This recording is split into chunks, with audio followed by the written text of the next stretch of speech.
श्री रामराज्य श्री भरत जैसा जो चिंतक है उसके माध्यम से उसका रूप प्रकट होता है, स्थापित नहीं होता। व्यवहार में तो हम कहेंगे स्थापित हुआ, पर उसका तात्पर्य क्या? श्री भरत यह थोड़ी मानते हैं कि रामराज्य बनाना है। एक लंबी योजना प्रस्तुत की थी गुरु वशिष्ठ ने श्री भरत के सामने। कि महाराज श्री दशरथ के हृदय में संकल्प उदित हुआ और अचानक सारा संकल्प ध्वस्त हो गया। और वो ध्वस्त हो गया इसलिए कि एक पात्र मंथरा है। मंथरा यह समाचार सुनकर अत्यंत दुखित होती है कि अयोध्या के राज सिंहासन पर राम बैठेंगे। और तब वह कैकेयी की दासी है, महारानी कैकेयी के पास जाती है और उनको वर्गलाने में, उनको भड़काने में, उनकी बुद्धि को भ्रष्ट करने में सफल हो जाती है। परिणाम होता है कि रामराज्य के स्थान पर महाराज श्री दशरथ को मौन भाव से स्वीकार करना पड़ा कि अयोध्या की राज सिंहासन पर भरत बैठेंगे और श्री राम को 14 वर्ष के लिए वन जाना है।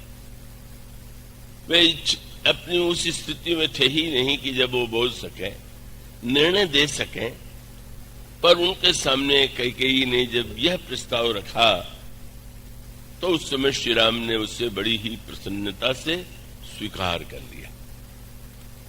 और प्रसन्नता से स्वीकार करने के बाद श्री राम वन चले जाते हैं। श्री राम वन जाते हुए अत्यंत प्रसन्न है, अत्यंत आनंदित है। और उसके पश्चात महाराज श्री दशरथ इतने व्याकुल हैं कि वो अपने प्राण का परित्याग कर देते हैं। ननिहाल से श्री भरत को बुलाया जाता है और गुरु वशिष्ठ धर्म का निरूपण करते हुए श्री भरत से कहते हैं कि तुम्हारे पिता इतिहास में एक ऐसे व्यक्ति हैं जैसा व्यक्ति आज तक कभी कोई नहीं उत्पन्न हुआ था। उन्होंने कहा कि हाँ, तुम्हारे कुल में भी और इतिहास में भी ऐसे व्यक्ति हुए हैं जो धर्म और मर्यादा परायण थे। और ऐसे व्यक्ति भी हो सकते हैं कि जो भावुक या भक्त रहे। लेकिन दोनों का निर्वाह एक व्यक्ति के जीवन में नहीं दिखाई देता।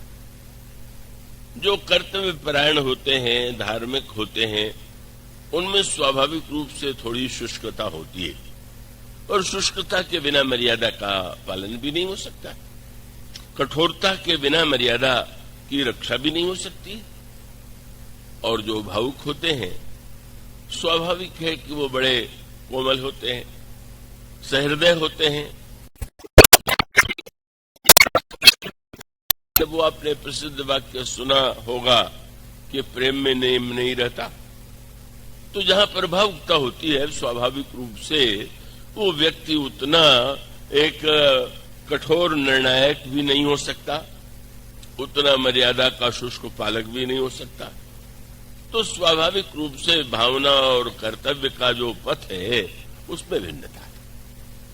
धर्म यदि कर्तव्य का समर्थन करता है तो भक्ति में भावना को प्रधानता दी गई। महाराज गुरु वशिष्ठ ने कहा, तुम्हारे पिता इतने महान थे कि उन्होंने जैसा धर्म का पालन किया वह कौन कर सकता है? क्या? उन्होंने कहा, तुम्हारे पिता ने सत्य की रक्षा के लिए उन राम को वन भेज दिया जो उन्हें प्राण से बढ़कर के प्रिय थे।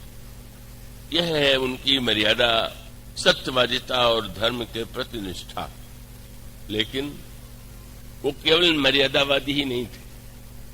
उन्होंने कहा कि उन्होंने राम को वन भले ही भेज दिया, पर भावना और भक्ति में वे इतने ओतप्रोत थे कि उन्होंने उस मर्यादा पालन के बदले में अपने को दंड दिया। और दंड यह था कि उन्होंने शरीर का परित्याग कर दिया। इतना बड़ा प्रेमी और इतना बड़ा धार्मिक कोई इतिहास में नहीं हुआ। यही गुरु वशिष्ठ ने उसकी व्याख्या करते हुए कहा कि तजऊ राम जही बचन ही लागी और तनु परिहरेऊ प्रेम पन लागी। ऐसे तुम्हारे महान पिता,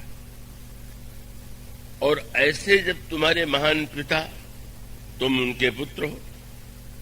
महाराज दशरथ की एक आज्ञा को श्री राम ने स्वीकार किया और बन चले गए। महाराज श्री दशरथ की दूसरी आज्ञा, उसका भार तुम्हारे ऊपर है, और यदि तुम उस आज्ञा को स्वीकार करते हो तो महाराज श्री दशरथ की जो बनाई हुई आस्था और भावना मर्यादा का रक्षण है, श्री राम को जो परम प्रिय है, वो तुम्हारे जीवन में भी संपन्न होना चाहिए। इसलिए तुम राज्य को स्वीकार कर लो।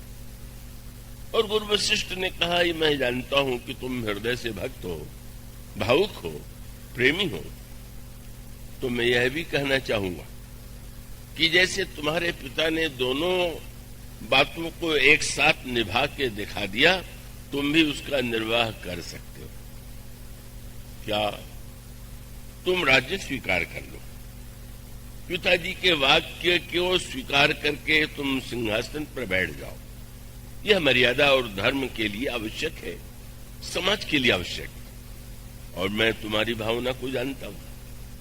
तुम राज्य सिंहासन पर नहीं बैठना चाहते तो तुम 14 वर्ष राज्य का पालन करो, और जब 14 वर्ष के बाद श्री राम लौट करके आवे तो सौंपे राज राम के आए, सेवा करो सने सुभाए।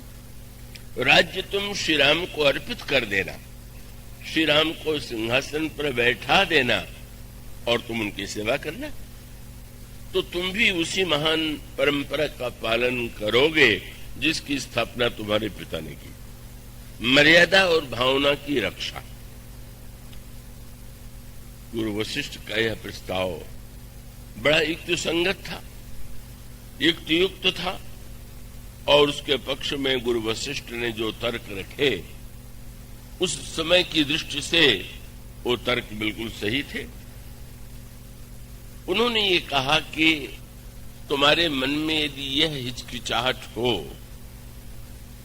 कि सूर्यवंश में तो ज्येष्ठ पुत्र ही सिंहासन पर बैठता है, तो वो ठीक है, नियम तो साधारणतः यही है, पर उसके साथ साथ अपवाद भी यह है कि अगर पिता किसी अन्य पुत्र को राज्य देना चाहता है तो वो पिता को अधिकार है, राजा को अधिकार है। और अगर महाराज दशरथ ने तुम्हें सिंहासन दिया तो वो तो उनके अधिकार के अनुरूप था, और उन्होंने कहा कि यही पितु देई सो पावई टीका।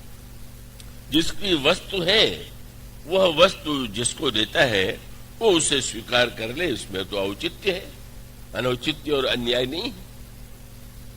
अब यहाँ पर आप एक चिंतन पर दृष्टि ला रहे। भारत ने समाधान कर दिया, और वह समाधान यह था कि समस्या की केवल बाहरी आप लीपापोती करके ग्रह ग्रहित पुनि बात बस तेहि पुनि बीछी बार ताहि पियाई वारुणी कहु कवनोपचार। शराब कोई दवा नहीं है।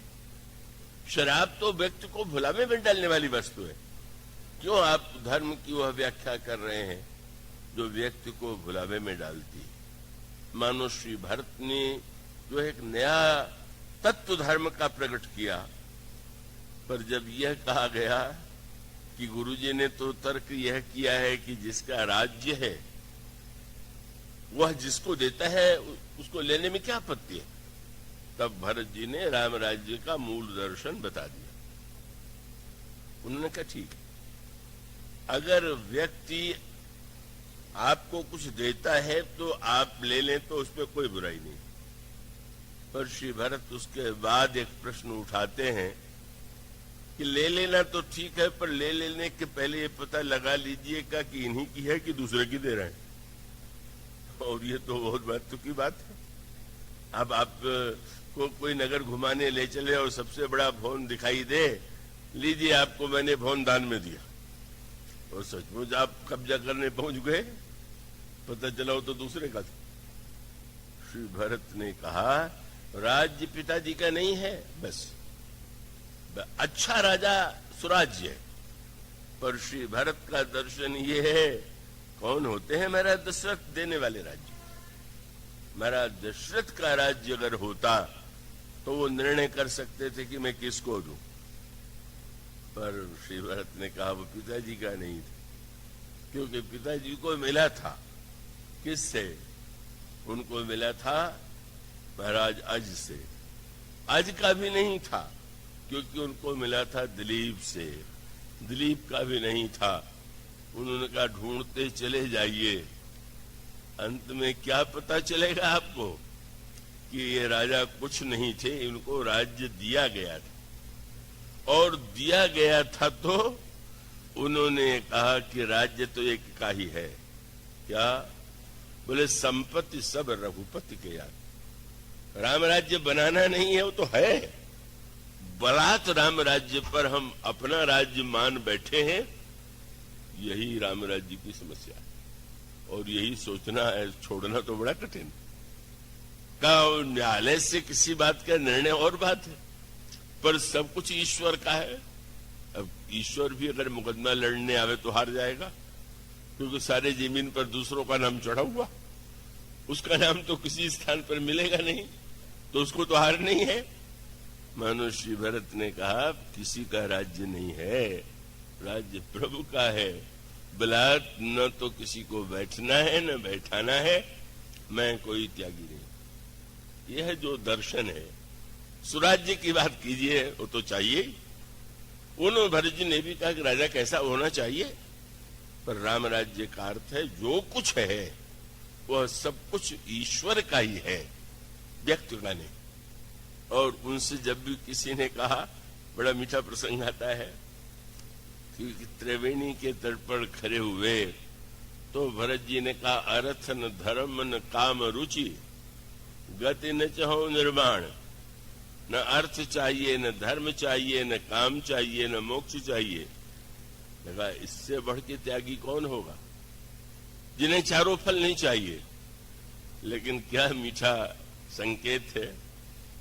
आपके घर में कोई अतिथि आवे, कहें कि भाई मैं अन्न नहीं लूंगा तो आज मेरा व्रत है, तो फल ले लीजिए। नहीं भाई, संतरा नहीं, सेव नहीं, अंगूर नहीं, केला नहीं। सुनने वाले ने कहा महाराज आप फल भी नहीं ले रहे हैं, कुछ तो लीजिए। कहने लगे अच्छा नहीं, फलों का रस दे दीजिए, फल नहीं लेंगे। क्या बढ़िया त्यागी है। उसका अर्थ ये हुआ कि श्री भरत ने कहा कि मैं कोई त्यागी वागी नहीं हूं, आप फल दे रहे हैं, मुझे फल का रस चाहिए। और रस क्या है, समझम नियम फूल फल ज्ञाना, हरिपद रति रस वेद बखाना। मानो उसका अभिप्राय है राम राज्य की स्थापना इसीलिए बड़ी कठिन है कि स्थापित राज्य पर हम लोग बैठे हुए हैं। जब वह वृत्ति मिटे अहम की, मैं और तू की, तो राम राज्य। और वह मैं और तू की वृत्ति को मिटाने की जो पद्धति है, साधना है, वही श्री भरत का जीवन दर्शन है। और इसलिए राम राज्य की जो यह पृष्ठभूमि है, उसकी बात कल से हम आगे और प्रारंभ करेंगे। बोलिए सियावर।